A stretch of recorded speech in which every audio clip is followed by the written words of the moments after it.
Интернет айдыңынан алынған маалыматтар менен сайтқа саякат көрсөтүүбүздөн мен Жанара Нарматова тааныштырам. Саламатсыздарбы? Мен 40 миңге да курбайт болчумун. Президент аялдаманы кургандарды сындады. Президент Садыр Жапаров Чолпон Атадагы эс алуу багынын ачылышында жергиликтүү тургундар менен жолугуп жатып, Тамчыдагы аялдаманы кургандарды катуу сындады. Эскерте кетсек, буга чейин башка прокуратура Тамчыдагы 2 аялдаманын курулушу боюнча 2 аткаминер кармалганын кабарлаган. Каражаты Ысык көл райондук өнүктүрүү фондунан бөлүнгөн. Көзөмөл органдын маалыматына ылайык, Тамчы айыл өкмөтүнүн башчысы Ысык көл райондук өнүктүрүү фондунун директору менен кылмыштуу бүтүмгө барып, курулуш баштала электере жалданма компанияга 844,1 миң сом которгон. Анда курулуштун сапаты келишимге ылайык кабыл алынбаганы да аныкталган. Райондук прокуратура кызмат абалынан кыянаттык менен пайдалануу беренеси менен кылмыш ишин козгоп, шектүүлөрдү камакка алган. Тамчыдын аэропортунан чыгып эле бери карай кайрылдым. Мындан 1,5 ай болуп калды окшойт. Самолет менен конуп эле бери кайрылсам, жолдун жээгинде бир кечиресиздер, туура эмес баягындай бир орой сүйлөсөм, туалет турат да. Эми аялдама, туалет сыяктуу. Токтоп эле, токтогон жокмун, чалып айттым, мону ким курду? Көчөгүлөп жакында эле жок эле бир жума мурун могу туруп калыптыр. Ким курду? Кайсы акчага курду? Канча акча коротту мага билгиле десем, Ген прокуратура бир жумадан кийин берди, 3 күндөн кийин. 840 миң сом коротуптур. Айыл өкмөт куруптур, Кумтөрдөн түшкөн фондтон акча алыптыр да куруптур деп. 840 миң. Ошону мен 40 миңге да курбайт элем ошону. Бир 20 миңге куруп коет элем да. Анан камалды. Мына бүгүн 2 эселеп төгүп атат. 2 эселеп акчаны кайтартып атат. Мен ал жерге проект жасаттым, ар жакка кеткен, анан бер жакка кеткен остановканы, аялдаманы жакшынакай кылып туруп, бүгүнкү замандын талабына ылайык кылып немесин даярдагыла сметасын. Эскизин даярдагыла 328 миң сом менен болот экен. Эми аны 5 күндөн кийин ошол остановканы көрөсүздөр, ары өтүп, бери өтүп. Анан мурунку остановка менен аны салыштырып көрөсүңөр. Жапаров, түптөн келе жатсам аткан эмес чочкокана болуп калыптыр. Президент Садыр Жапаров Чолпон Атадагы эс алуу багынын ачылышында жергиликтүү тургундар менен жолугуп жатып, Төп районунда жол боюнда жергиликтүү бийлик өкүлдөрүн урушканы боюнча токтолду. Ушу былтыр жайдын күнү ушул паркты жасаардын алдында баштала элек мезгилде мен ушу Чолпон Ата шаарынын депутаттарын, акимди, мэрди, ал убакта сиз мэр эмес элеңиз, башка мэр болсо керек эле. Чогултуп туруп мен өзүм ушу резиденцияга суранып айттым элем. Ушул жерге жардамды бергиле, андан көрө башка дагы жерлерге спорт площадкаларды салып берели, спорт залдарды салып берели балдарга. Мына ушул жерде 5 жылдыздуу жатакана түшүп атат. Биздин өзүбүздүн эле бай балабыз экен, өзүбүздүн ички эле инвесторубуз экен, ушуларга жардам бергиле деп. Ага анткени бут тозуп аткан экен, аган салдырбайбыз, антебиз, минтебиз, анан акча бер, чөнтөгүмө бер, тигиге бер, буга бер деп депутаттар. Ошону суранып айттым эле, мындай кылбагыла. Биз талаадан инвестор издеп келип салдырып атабыз. 5 жылдыздуу отелдерди, пансионаттарды, ушундай парктарды инвестиция тартып келип талаадан, башка чет өлкөлөрдөн салдырып атабыз. Бул жерде өзүбүздүн ички балабыз келип ушинтип 5 жылдыздуу отель салам деп атса, жатакана силер антип бут тозбогула деп ушу депутаттардын баарынан сурандым элем. Тилекке каршы укпаптыр. Мына бүгүн да баштала элек, ушу тетиги жерде 5 жылдыздуу отелдин башталышы болуп калыш керек эле. 1 жылдан ашып кетти. Бир депутат арасынан Урмат экен аты. Аты жакшы экен, Урмат деп. Өзү бирок урматсыз адам экен. 1 миллион сом алыптыр. Мен каршы чыгам, депутаттардын барын каршы үндөйм, сени салдырбайм деп туруп. Мына көрдүңүздөрбү? Жаштардын атынан деп келиптир дагы, биз да жаштар каршы чыгабыз деп туруп, 10 миң доллар алыптыр андан. Мына бүгүн да баштала элек, өлүп кетсин ушулардын оозун басайынчы деп туруп бердим ошону деп атат. Бердим дагы, мына эми баштап атам, 1,5 жылдын ичинде ушу жерге тургузам деп. Мен сурандым элем, ушу жерге парк түшүп калса, мына мен парк жасатып берейин деп атам ушу жерге. 5 жылдыздуу отель түшүп калса, силерге шаарга түшөт акчасы. Элге, районго түшөт. Ушу жерге дагы жакшынакай бир нерселер, башка жерге парктар салынат депчи. Мынакей тилекке каршы өзүбүз ушундай өнүгүүлөрдү каалабайбыз да. Жасап аткан адамды көрө албайбыз, бут тозобуз мына. Мына ушундай капачылык бар.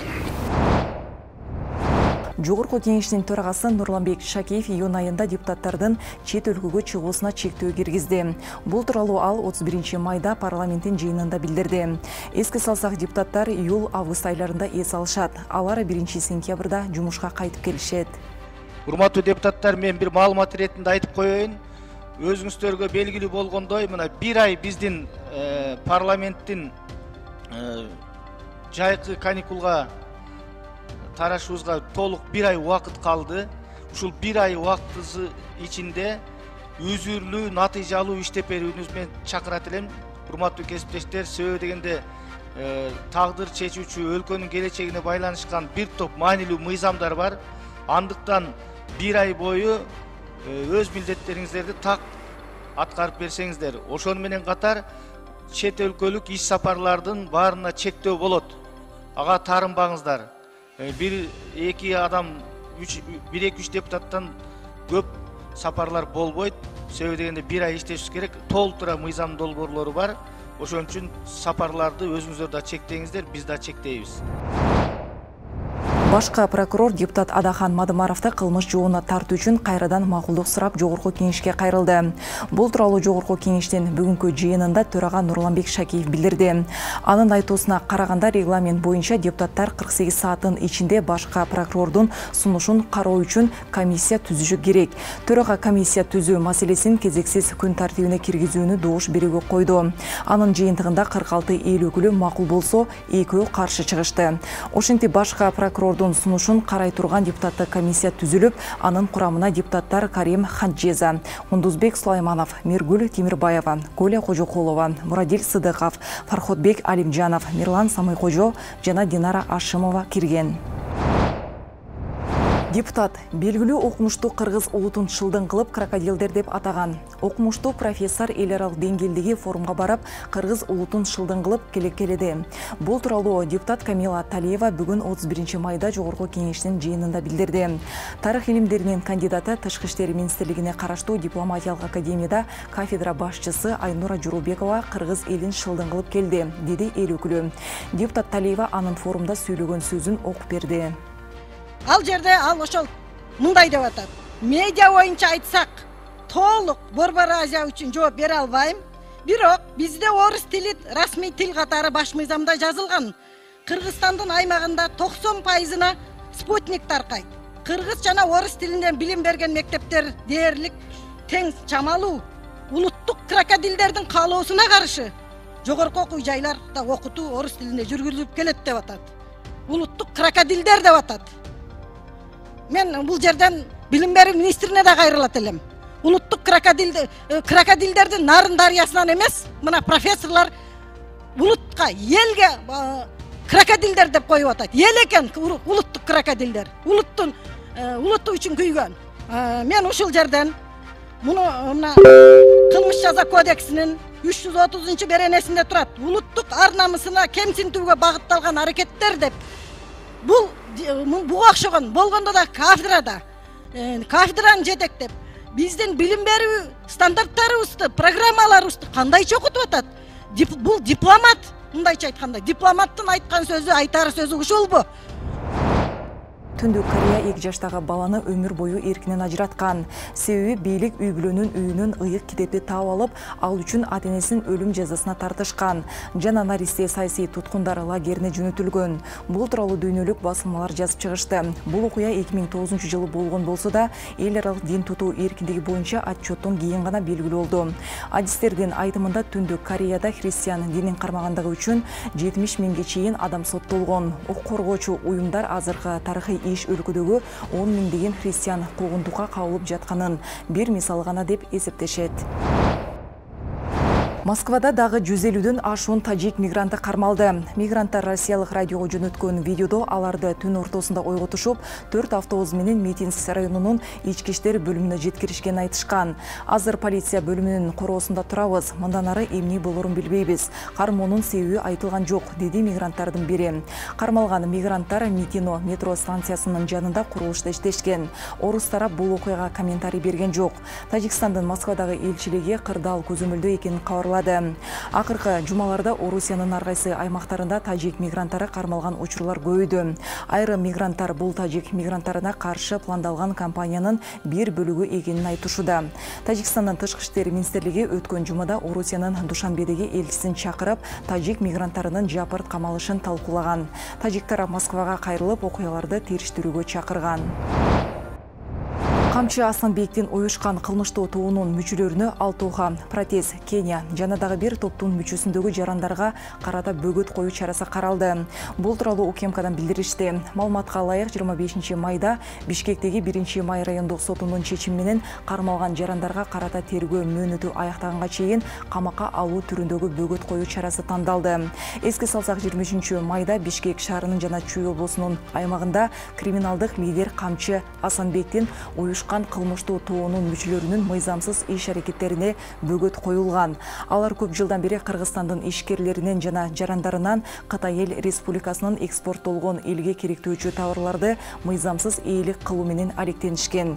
Жогоруда аталган адамдар алдамчылык менен жеке менчик транспорттук логистикалык ишканадан жалпы суммасы болжол менен 385 000 АКШ долларын түзгөн эл керектүүчү товарларды бар жүктү мыйзамсыз түрдө тартып алышкандыгы аныкталган.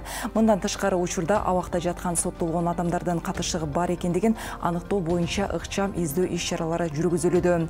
Кармалгандар УКМКнын тергөө абагына киргизилип, тергөө иштери уланууда. Япониянын премьер-министри резиденциядагы кечеден кийин уулун кызматтан алды. Япониянын премьер-министри Фумио Кисида уулун жүрүм-туруму үчүн саясий катчылык кызматынан бошотту. Коомчулуктун нааразычылыгын япониялык журнал өткөн аптада жарыялаган уулунун бир нече сүрөттөрү талкуу жараткан. Сүрөттөрдү ал достору менен былтыр премьер-министрдин расмий резиденциясында жаңы жылдык кече өткөргөнүн көрүүгө болот. Кече 2022 жылдын 30 декабрында өткөн.